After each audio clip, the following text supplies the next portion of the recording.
こんにちは、ロック204チャンネルです。今回は Google コラボラトリで Python を始める16。アルタイヤーで動的グラフの作成3をお送りします。今回使用するのは Kindens の Excel データです。このデータとコードは Note のページで公開していますのでダウンロードして使用してみてください。Google コラボラトリでのデータを取り込むプログラムをここに示します。詳しい内容については以前説明していますので今回は省略します。このコードもノートで公開していますのでダウンロードして使用してください。こちらは取り込みプログラムの前半になります。こちらのコードは取り組みプログラムの後半にあたります。データは取り込んだら列名の設定し、データ変換期限の設定を行います。そしてこれらの処理が行われた結果がスライド右側の表となっています。今回使用するのは0列目の SEC 秒で時間軸に使用します。次に EMG1、これがKindensの波形となります。IEMG1 は記分値となっています。これらを使ってアルタイヤーでグラフ表示していきます。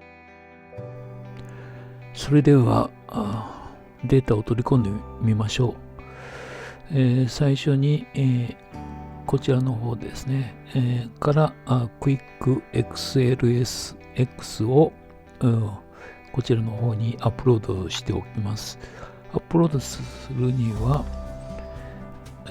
ノートで公開されたデータをダウンロードして、こちらの方ですね、ダウンロードしたデータをこういう形で選んで開いてやります。そうすると、このデータが、Google コラボの方にアップロードされます。で、これを、このコードも公開してますので、貼り付けて、実行してみてください。そうすると、こういう形で表示されますので、ここで、ファイルの名前ですね、Quick っていうふうに入れます。そうすると、こちらの方で処理されて、こちらの方に取り込まれたデータが表示されます。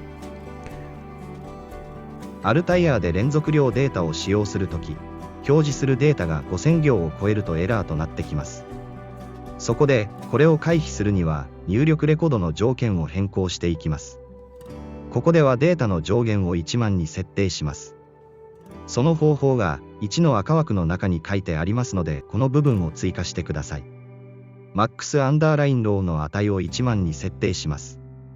そして10行以降がチャートのパラメータをする部分になります。最初に12行で使用するデータとして、EMG アンダーラインデータを設定します。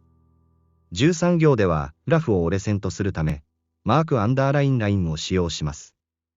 15行では、X 軸をSEC 列とし、16行でデータタイプをクアンテテイティブ連続量として設定します。17行のスケールで X 軸の表示範囲を最小値、最大値として設定しますが、最大値は10行の式で計算しておきます。こちらにプログラムの後半を示します。Y 軸には EMG1 のフィールドを設定し、こちらもデータタイプとしてクアンテテイティブを設定します。そして28行でグラフの大きさとタイトルを設定します。またコメントアウトされた部分のインターアクティブを有効にすればグラフの動的機能を追加することができます。それでは取り込まれたデータを表示してみましょう。こちらを押します。そうするとこういう形でですね、データが表示されます。マウスオーバーしたらデータがここで、見ることができます。これをですね、こちらの方、この部分を今コメントアウトしてますけども、この部分を消してやります。そしてインタラクティブを有効にした状態で実行してみましょう。それでは実行します。これで今左、でドラッグするとこういう移動ができます。そしてホイールを手前に、回すとこういうふうに縮小、反対側にホイールを回すと拡大表示というようなインタラクティブ機能がですね、ここで、可能となってきます。これがここのインタラクティブっていうメソッドをですね、追加したものになります。次に2系列のデータを表示する方法について説明します。最初に1の赤枠の中は、系列1と系列2の共通部分である X 軸を設定していきます。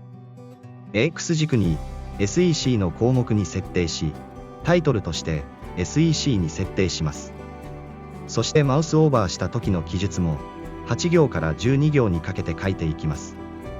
13行では図の縦横の大きさ、グラフタイトルを入れます。2の赤枠は系列1の Y 軸の設定を行います。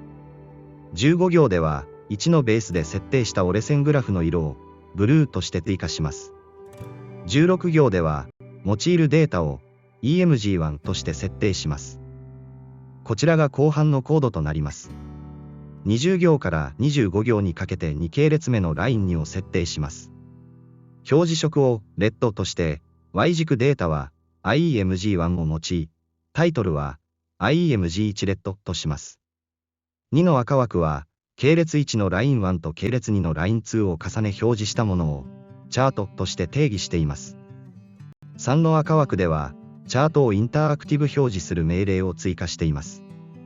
それでは実行状況を見ていきましょう。それでは次に2系列データを表示させてみましょう。こちらではベースの部分とライン1、ライン2を設定して、ここでレイヤーでライン1とライン2をチャートとして設定して、ここでチャートを表示、インタラクティブ機能を有効にします。そうするとこういう風な2系列のデータですね、こういう形で、表示させることができます。で、こう重ね、マウスオーバーするとこういう風なデータをこう確認することができます。